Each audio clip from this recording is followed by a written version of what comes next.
Released in autumn of 2003 across the GameCube, PlayStation 2, Xbox, Game Boy Advance, Windows PCs, and even mobile phones, The Sands of Time was a reboot of the Prince of Persia franchise, overseen and designed by the creator of the original 1989 computer game, Jordan Mechner. Though reluctant to allow anyone to begin a new Prince of Persia project after the poorly received Prince of Persia 3D in 1999, Mechner eventually gave Ubisoft his blessing to begin work on The Sands of Time after being impressed by their mock-up assets. Originally assisting as a creative consultant, Mechner quickly became more involved as the project grew and became more promising, eventually becoming the game's lead designer and writer. The specific branch of Ubisoft working on this project, Ubisoft Montreal, was also responsible for the creation of the Far Cry and Tom Clancy's Splinter Cell franchises, among several other successes over the past 2 decades. The Sands of Time uses the same engine, the Jade engine, as Ubisoft Milan's then-in-development project Beyond Good and Evil, which would see release at nearly the same time as Prince of Persia.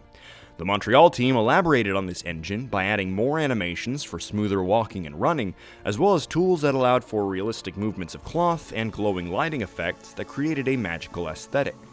Before the end of its release year, The Sands of Time had sold 2 million copies, with the majority of those being accounted for in Europe, where it had only been released on the PlayStation 2 and Game Boy Advance, though still saw more success than the North American market at first. Eventually, all versions across all regions would still rack up a modest success of over 14 million units sold. The title received glowing recommendations from gaming publications, quickly being recognized as an instant classic on every major console for its technical feats and excellence in design, and the game's pop culture success led to a 2010 movie adaptation starring Jake Gyllenhaal and directed by Jerry Bruckheimer. This was also notably the first major success for director Patrice Désilets, who would soon after direct the first 3 entries in the hit Assassin's Creed franchise before departing Ubisoft in 2010. So let's rewind back to 2003 in order to figure out what's so great about Prince of Persia: The Sands of Time.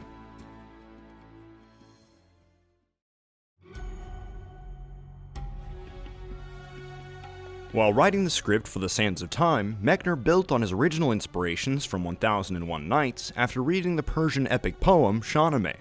These 2 literary works provided intentionally clashing inspirations for the newest iteration of the titular prince's personality.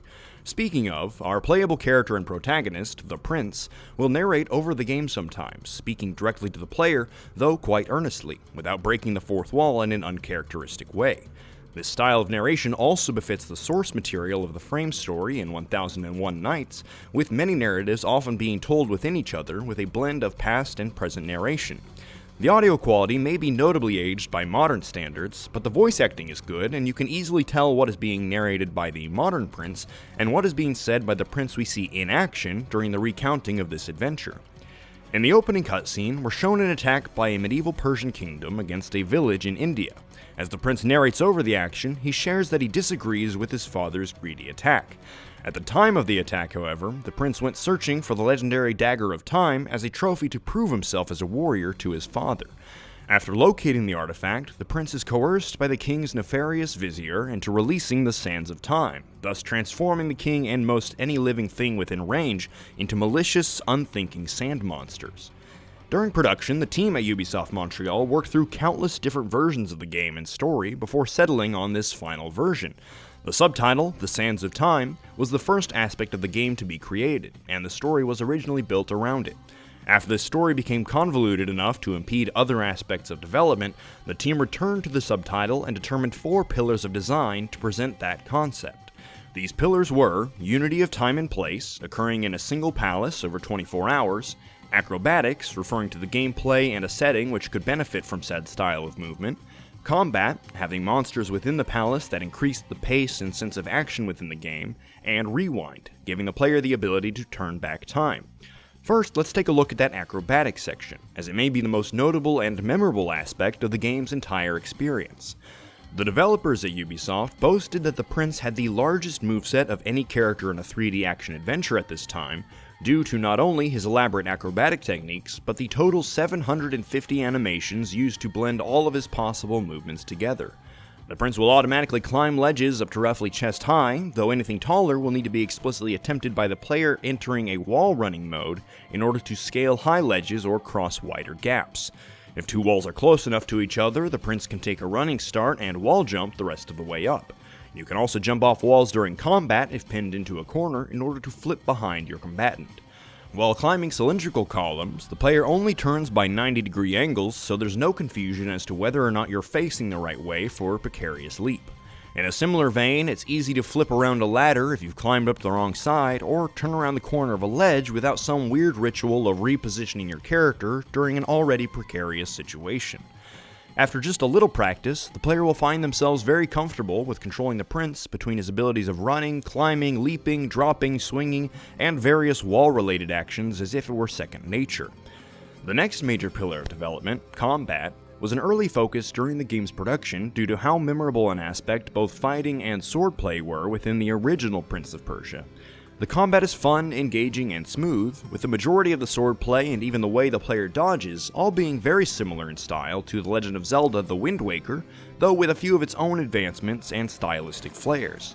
The player can counterattack enemies and even take them out entirely with a quick strike of their dagger by blocking and reacting at just the right moment, though attempting to counterattack while surrounded by multiple enemies runs a higher risk as it leaves you unguarded for a moment. If you dodge in the direction of an enemy that's blocked you, you'll be able to flip over their defensive position and strike them from behind. Some enemies are too smart to simply let the player vault over them, and instead have to be blocked, dodged, or countered in order to defeat. To destroy an enemy completely, the player will need to absorb the Sands of Time in order to release the possessed body from its resurrection, increasing the Dagger of Time's power with each sand monster absorbed. During multi-enemy brawls, the camera will float from a higher angle to show more of the foes, and the player will simply need to point the joystick in the direction of whichever enemy they want to attack.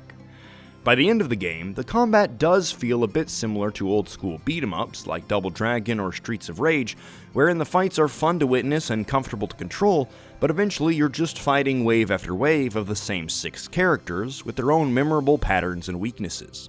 However, this combat system was still quite impressive for its time, and feels undeniably like the predecessor to multi-enemy fights in Assassin's Creed, but also the Batman Arkham games, blocking, flipping, and countering in order to combo your enemies into submission.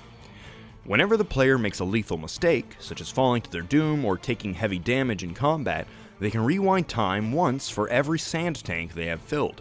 Sand tanks can be replenished by absorbing enemy spirits, and more tanks can be collected by finding 8 sand clouds throughout the game's world.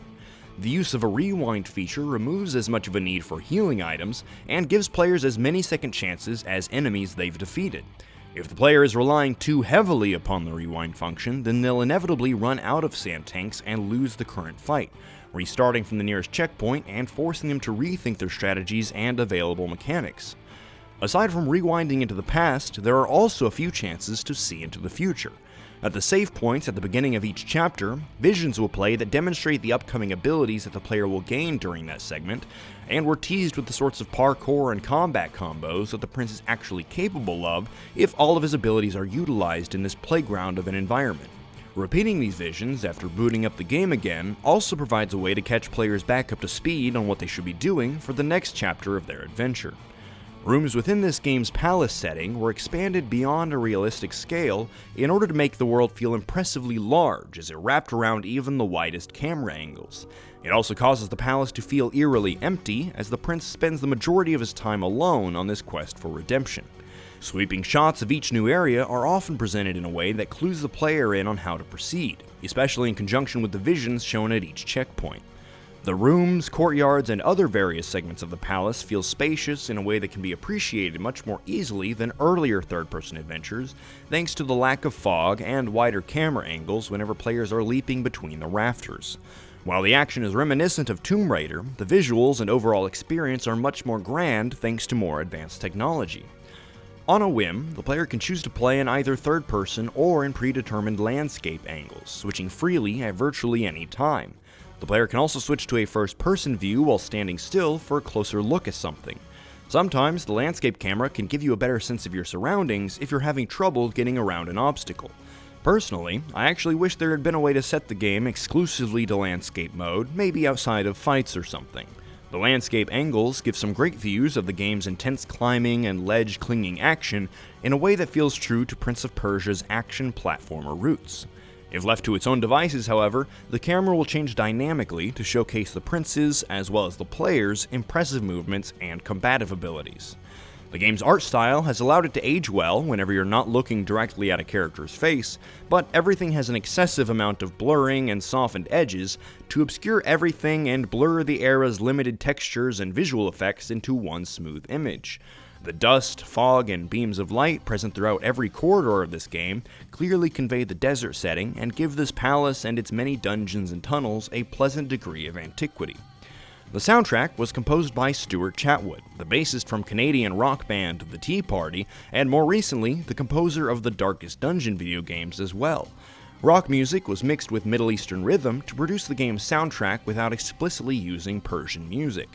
The action-heavy segments feature grungy, heavily distorted guitars to keep the music from feeling too ancient or stuffy, but rather more intense and modern.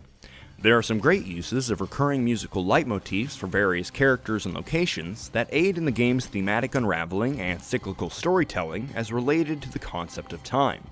The only long musical pieces are those underscoring cutscenes, which, fairly enough, are just as well orchestrated as any motion picture.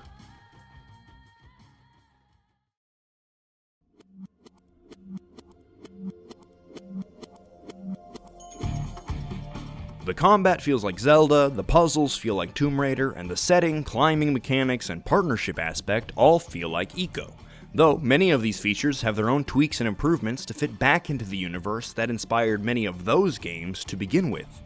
These similarities were far from coincidental, however. Director Desilets has mentioned that the entire team spent a whole day playing and dissecting 2001's Ico, developed by Sony's Japan studio. The castle in which Ico takes place was used as inspiration for the setting of The Sands of Time, and the relationship between our hero and heroine were similarly based on the relationship in Ico, with Farah feeling very evidently like a spiritual successor to Yorda, though with less of a need to be kept around at all times. Many stages of development took far longer than originally planned or anticipated, as every change to the prince's mechanics and over 700 scripted movements would have to be rigorously tested front to back, quite literally, in tandem with the rewind mechanic in every environment. Luckily, a steady testing system and high morale from the development team allowed everything to proceed as smoothly as possible for a high-quality final product. While The Sands of Time did receive multiple direct sequels on the same generation of gaming hardware, the higher-ups at Ubisoft requested the Montreal team also make a next-gen sequel. This project was meant to remain more faithful to the gameplay of The Sands of Time, though in a larger open-world setting. However, instead of playing as the prince, the player would instead play as his bodyguard and a member of the historic Persian secret order of the Assassins. Eventually, this version developed into a larger standalone property known as Assassin's Creed. A remake of The Sands of Time was announced in 2020 and intended for release the following year, though negative reactions to the graphics presented in promotional material may have caused Ubisoft to hold off, as the release was postponed until sometime in 2022 or 2023, before changing development studios between Ubisoft's Mumbai and Montreal offices, before being quietly buried again under the newest release in the series, a 2024 reboot known as Prince of Persia: The Lost Crown. Hopefully, that remake will return one day in high enough quality to do this classic adventure the honor of reaching a new, modern audience, so they can all experience what's so great about Prince of Persia: The Sands of Time.